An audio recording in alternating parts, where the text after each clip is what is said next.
What's up guys, it's Enzo, and with the presence of our very own Filipino boxing legend Manny Pacquiao becoming an ambassador of Mobile Legends, Moonton did not waste time to show their gratitude and make a hero inspired by him. So for today's video, we will teach you some tips and tricks on how to use the newest hero in the game, Paquito. Anyway, cue the intro.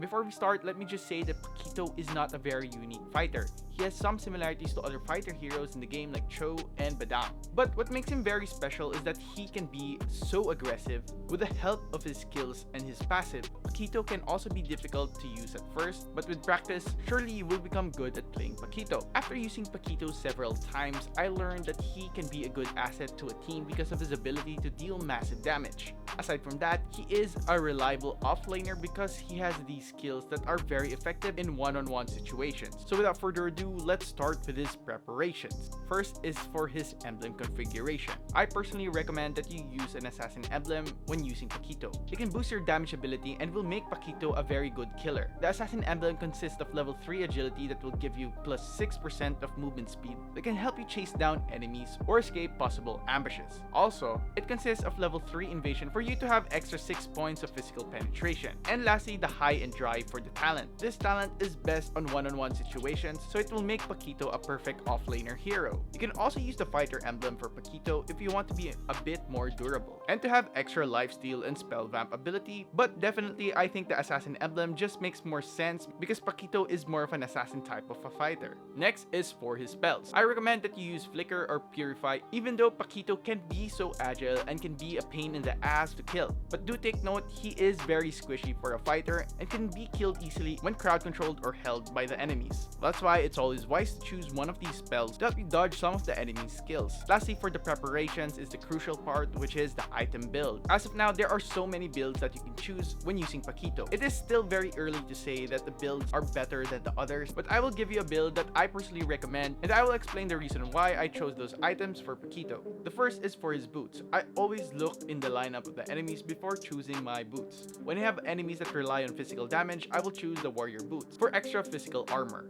And likewise with the enemies who rely on their magic damage, which means I will choose the tough boots for extra magic defense. The next must-have item for Paquito is the Bloodlust Axe. If you are already familiar with Paquito, Paquito greatly relies on his skills to deal damage to the enemies. That is why it is a very powerful addition to Paquito to have that kind of spell vamp that the Bloodlust Axe gives. Bloodlust Axe will give you additional 20% of spell vamp, 70 points of physical damage, and 10% cooldown reduction. The next item is the Endless Battle. As I said earlier, Paquito does rely mainly on his skills to damage enemies, and this item will add extra true damage to his basic attack every after he uses a skill to the enemies.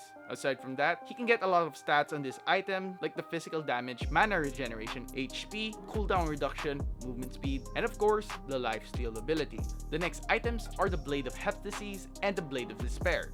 These two items will definitely complement each other and make Paquito an unstoppable force. The Blade of Heptasis will allow him to have extra physical penetration and will make his next basic attack much stronger after 5 seconds when he does not damage enemies or take damage from the enemies. While the Blade of Despair on the other hand will give massive raw damage and an additional movement speed. For the last item is a defensive one, and it is the Brute Force. I chose this item because of its passive ability that will increase his movement speed by 3%, his physical and magic defense by 4 points, that will last for 4 seconds, that can be stacked up to 5 times. And now let's talk about Paquito's skills. First is his passive skill, the Champ Stance. Paquito can stack up the Champ Stance up to 4 times. When reached max, each skill will have an enhanced effect. Paquito can stack Champ Stance by simply casting his skills or hitting the enemy heroes by using his basic attack. Next is his first skill, the Heavy Left Punch. This skill has 2 phases. The one is a normal and the other one is enhanced. In the normal state, Paquito punches in a designated direction, and if he successfully hits the enemy hero, Paquito will gain a shield while dealing physical damage. In the enhanced state, Paquito's punch becomes more powerful and gains 110% of the original shield while dealing physical damage. This enhanced shield and the normal shield can be stacked together, but its duration only lasts for 2.5 seconds. Next is for his second skill, the Jab. This skill also has 2 phases. It can also be an escape tool too, while dealing physical damage. In the enhanced state, on the other hand, the dash remains the same. The jab becomes more powerful, which deals physical damage to the target. Also remember that the jab only works on creeps and heroes. It passes through minions, and the jab does not deal any damage to the unit in its pathway.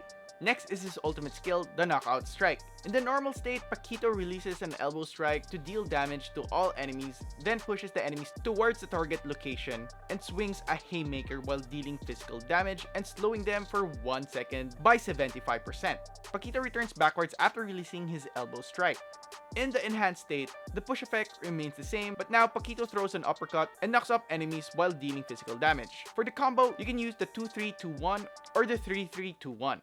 Almost sounds like a Freddy Roach combo. Now that we are finished talking about the preparations and skills, let us now move on to his gameplay. First, I suggest that you go to the side lane. Before anything else, always look into your team's lineup. If there is a marksman in your team and that marksman will go into the gold lane, you must adjust and go to the experience lane. Second, I suggest that you should be aggressive enough in the early stages of the game to make sure that your enemy will become uncomfortable to have that early advantage. It is very crucial that you have early advantage for you to rotate much faster, and also get the objectives like the crab or the other monsters in your lane. Lastly, I recommend that you take advantage of his passive and his fast cooldown skills to harass and kill your enemies.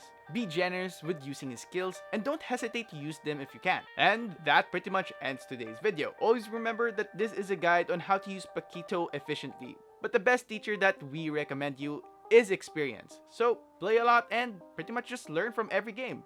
Anyway, I hope you learned a lot in this video, and if you did, be sure to leave us a like, subscribe to our channel for more content, hit the bell icon so you won't miss any future uploads, and be sure to visit yugatech.com/gaming for more news, tips, and tricks. It's your boy Enzo, and stay safe.